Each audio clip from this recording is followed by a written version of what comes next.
Today is an important day for the University of Cyprus.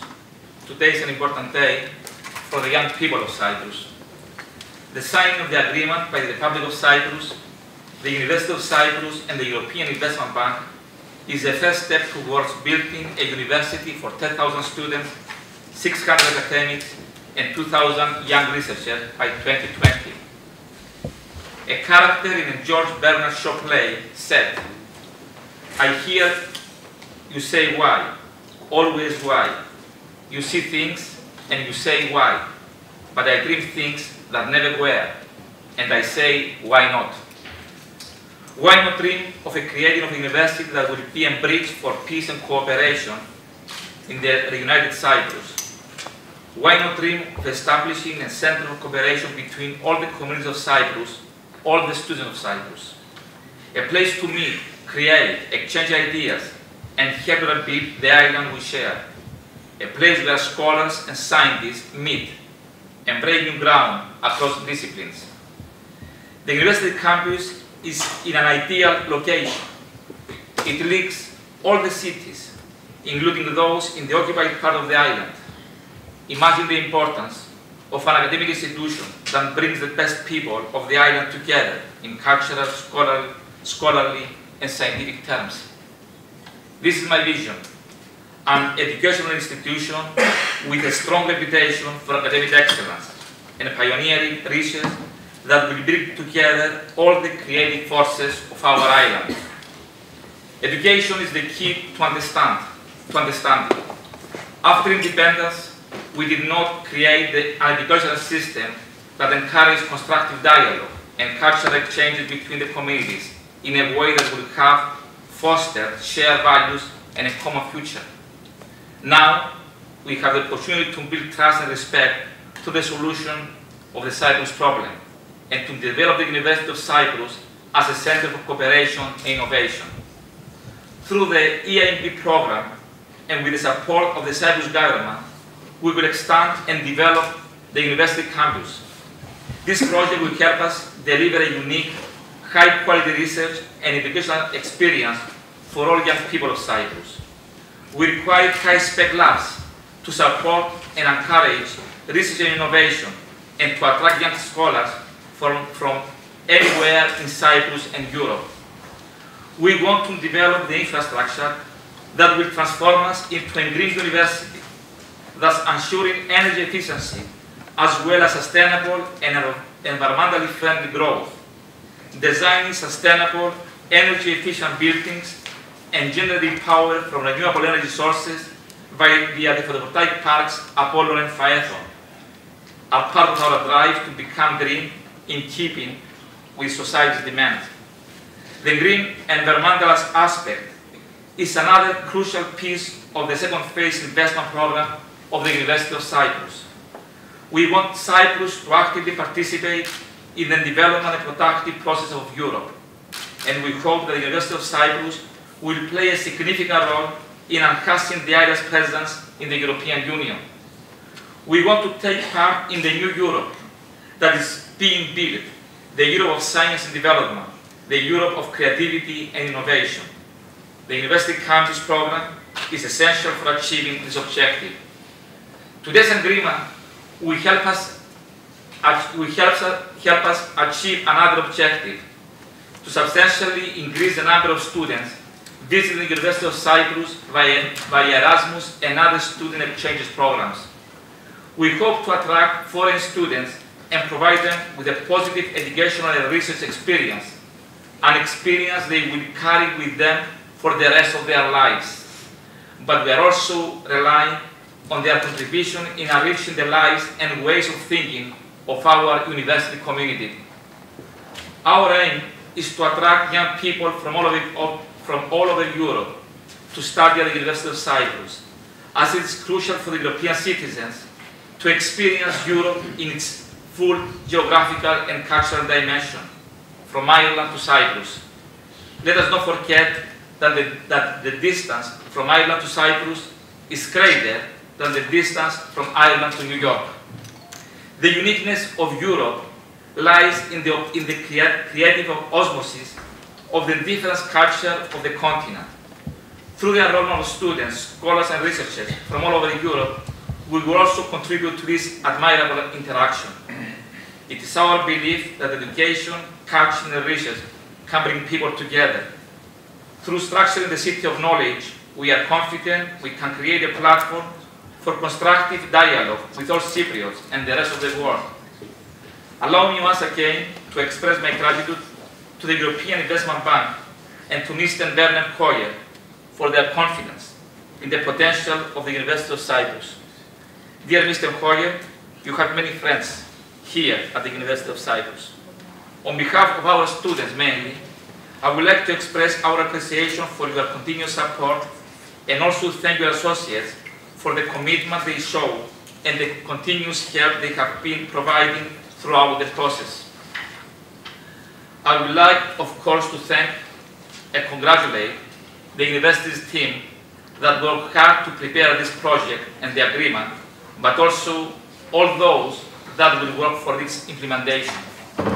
I take this opportunity to express my appreciation to His Excellency, the President of the Republic of Cyprus, the Minister of Finance, and the Minister of Education and Culture for their generous support, without which the signing of this agreement will not have been possible. It is very important that we all share the same vision and aspirations for the future. I strongly believe that today we are changing the fate of our country. We have arrived at this stage because we have had a vision of how far we could go and what we could accomplish through dedication, creativity, and hard work. This gives me the opportunity to end with another quote from Werner Hoyer. Imagination is the beginning of creation.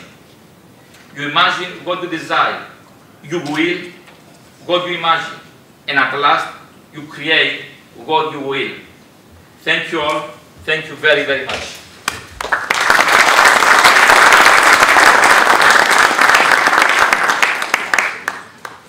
Now, the Chair of the Council of the University of Cyprus, Mr. Mavromatis, will welcome the senior ceremony.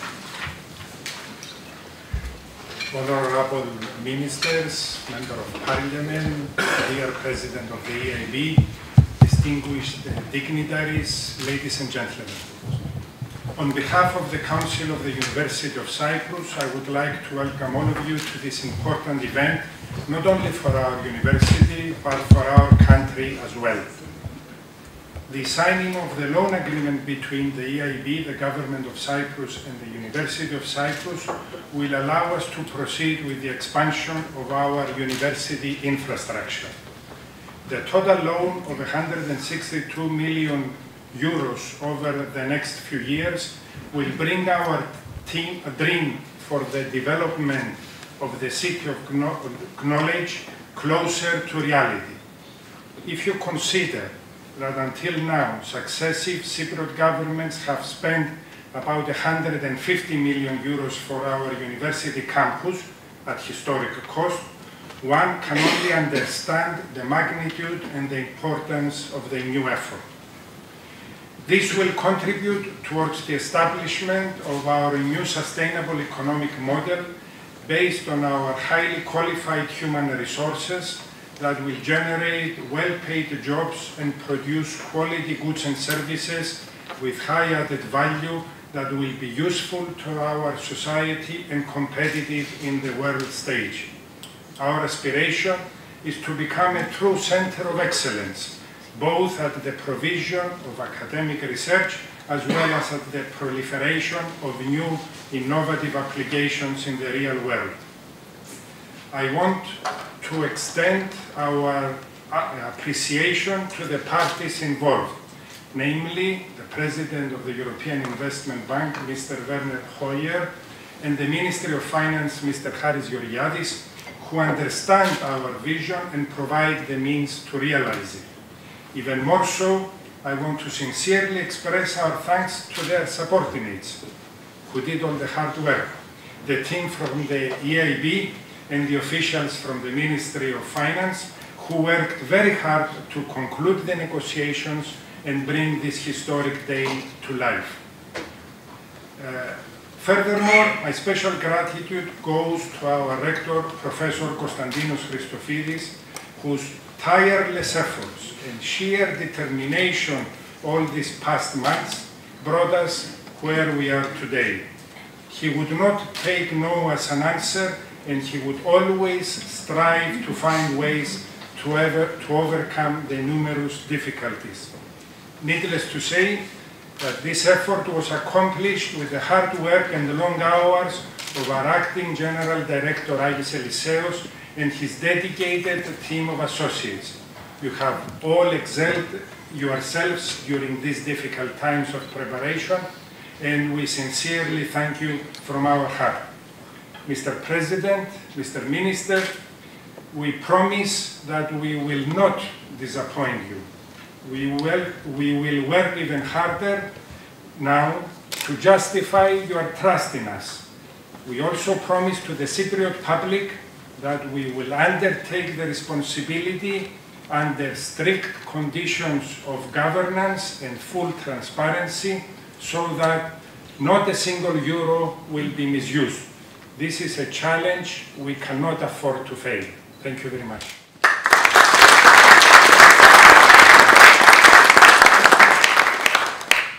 Minister of Finance, you have the floor.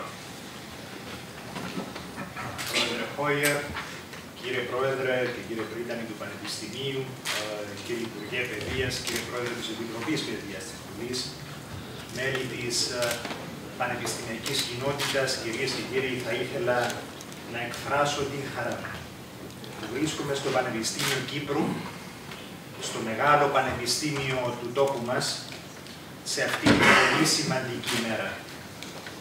Με την υπογραφή αυτής της συμφωνίας δανείου με την Ευρωπαϊκή Τράπεζα Επενδύσεων, ανοίγουμε μια νέα προοπτική για το Πανεπιστήμιο, αλλά και γενικότερα για την οικονομία και την κοινωνία μας. Προωθούμε ένα πολυσύνθετο αναπτυξιακό έργο, το οποίο στοχεύει στην επέκταση και τον εξυγχρονισμό των εγκαταστάσεων και των υποδομών του Πανεπιστημίου. Θα προκύψουν αμέσως από το στάδιο της εκτέλεσης νέες θέσεις εργασίας και οικονομική δραστηριότητα. Περιλαμβάνεται μεταξύ άλλων ένα μεγάλο φωτοβολταϊκό πάρκο, το μεγαλύτερο αυτή τη στιγμή στην Κύπρο, που ουσιαστικά θα καταστήσει τις πανεπιστημιακές εγκαταστάσεις ενεργειακά αυτόνομες και θα αποτελεί πηγή εισοδήματος. Αλλά ταυτόχρονα και το κυριότερο, επενδύουμε με τον πιο έμπρακτο και συγκεκριμένο τρόπο στην οικονομία της γνώσης, δίνουμε όθηση στην έρευνα και την καινοτομία, επενδύουμε στο ανθρώπινο κεφάλαιο του τόπου μας, στις νέες γενιές. Και αυτή πραγματικά είναι η καλύτερη επένδυση που θα μπορούσε μια πολιτεία να πραγματοποιήσει. Γιατί σχετίζεται ακριβώς άμεσα με την προώθηση ενός νέου, βιώσιμου και πιο ανταγωνιστικού μοντέλου οικονομικής ανάπτυξης που η Κύπρος τόσο πολύ έχει ανάγκη. Θα ήθελα να ευχαριστήσω τον Πρόεδρο και τον Πρίτανη του Πανεπιστημίου και τους συνεργάτες του που εργάστηκαν και έσπρωξαν για την υλοποίηση αυτής της προοπτικής. Θα ήθελα να ευχαριστήσω και τους δικούς μου συνεργάτες του Υπουργείου Οικονομικών που έδωσαν αποφασιστική στήριξη. Κυρίως όμως, θα ήθελα να ευχαριστήσω την Ευρωπαϊκή Τράπεζα Επενδύσεων, την Τράπεζα της Ευρωπαϊκής Ένωσης δηλαδή, και συγκεκριμένα τον Πρόεδρο Hoyer, γιατί για άλλη μια φορά επιβεβαιώνουν πως στέκονται δίπλα μας σε αυτή την δύσκολη περίοδο και είναι μαζί μας στην προσπάθεια για την ανάκαμψη και την ανάπτυξη. Σας ευχαριστώ πολύ.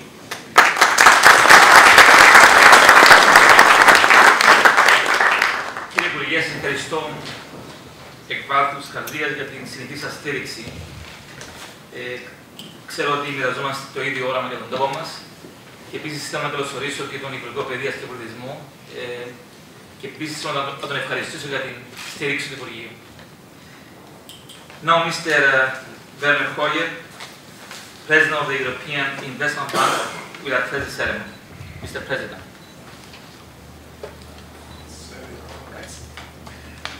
Thank you very much, Professor Christofides, Mr. Mavromatis, Ministers, Georgiades and Kades, members of Parliament, members of the academic bodies of this proud university, ladies and gentlemen, it's really a pleasure and a joy to be back to this university. When I was discussing in this room the last time, average age of the people was about 30 years lower than today. I was discussing with students and I envied them because I had the feeling it must be great to be part of this school. To have the opportunity to study, to learn under these conditions provided here, and to go for excellence. When I visited the campus in April to meet students and see the results of our first project here, I learned about the ambition to expand the university and did not hesitate to offer our support. The fact that just 8 months later we have been able to conclude all the sometimes nitty-gritty negotiations that lie behind such multi-million euro contracts reflects the excellent preparatory work done here by the university and the government and the goodwill on all sides. The speed with which we have moved also should dispel the myth that the EU Bank is a lumbering giant only interested in funding power stations, railways, and other big infrastructure projects. Well, the truth is rather different. For nearly 15 years, the bank, which is owned by the EU 28, the member states of the European Union, has been focusing a large part of its activity on what is sometimes called the knowledge economy. And presently, of something like 72 billion of new lending per year, 17 of these 72 billion goes into this field of research, education, innovation, the knowledge economy in general. I would describe it more broadly as Europe's competitiveness challenge. In my view, our number one challenge.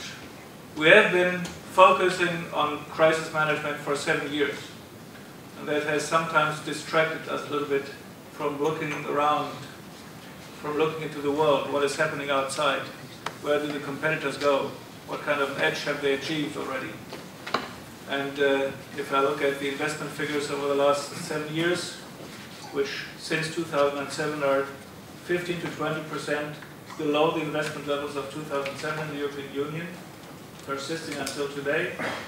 If I look at innovation figures or expenditure figures for education, research and development, which are trailing 1.5% of GDP behind comparable figures in Korea, Japan, some ASEAN countries, the US, Canada, for 15 years, then we see how important it is to remind ourselves not only of the cultural heritage, but also the academic challenges that we have to meet if we want to restore and strengthen the competitiveness of Europe.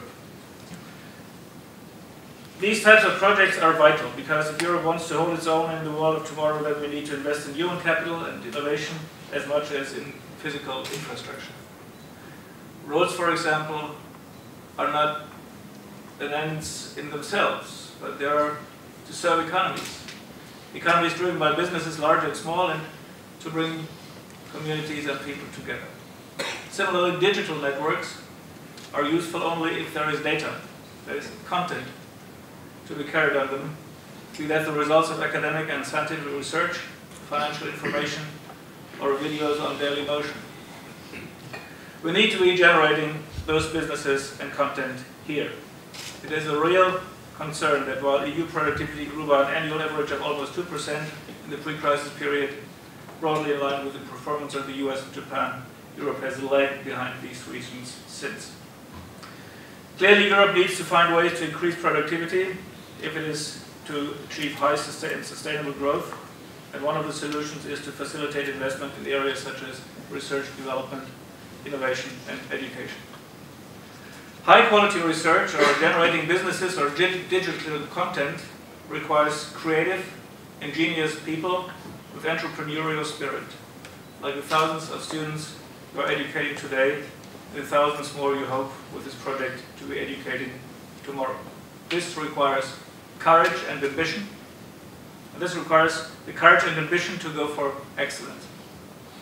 I understand that when the university first opened the doors, it had only 500 undergraduates.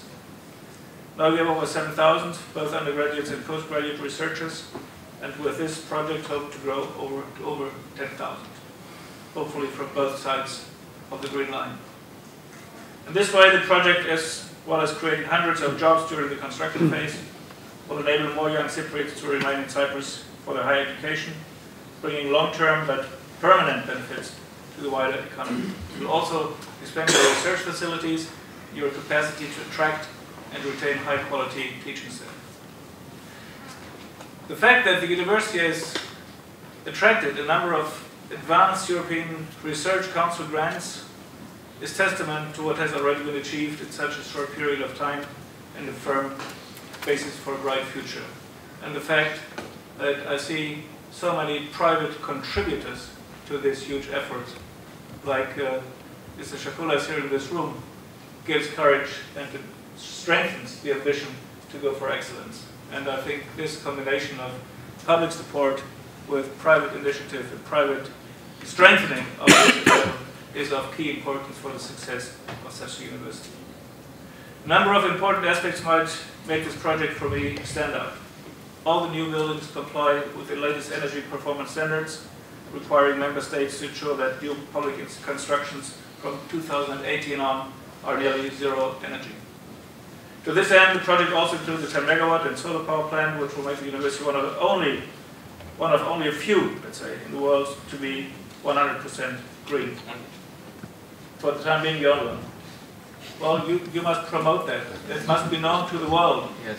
Because I talked about the image problem we have, because we are associated only with roads and airports and ports and energy transmission lines or broadband connections, and not with our main business, which is small and medium-sized businesses, 23,000 of them per year, and research, education, the knowledge economy.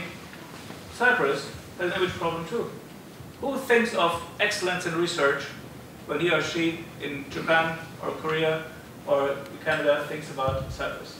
So we must tell this great story of this university to the world. In short, this effort here embodies all the goals of a smart, sustainable, and inclusive growth that underpin Europe's 2020 strategy.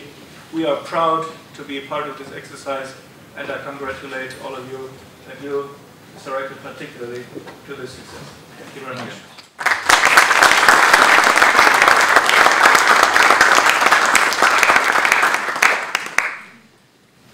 Thank you again, Mr. Hoyer, for your vision, trust, and confidence in the potential of our university. Ladies and gentlemen, we shall now proceed with the signing of the agreement.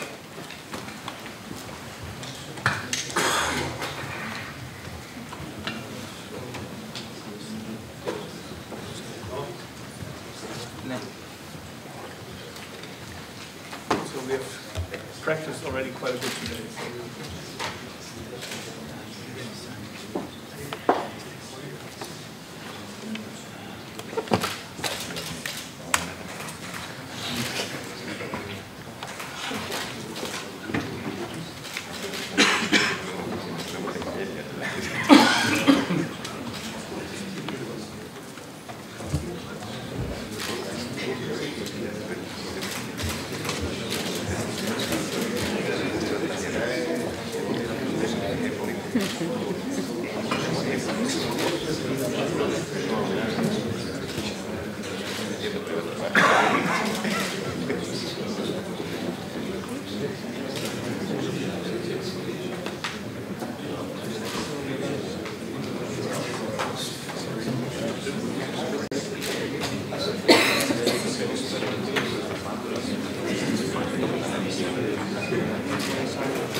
you very much.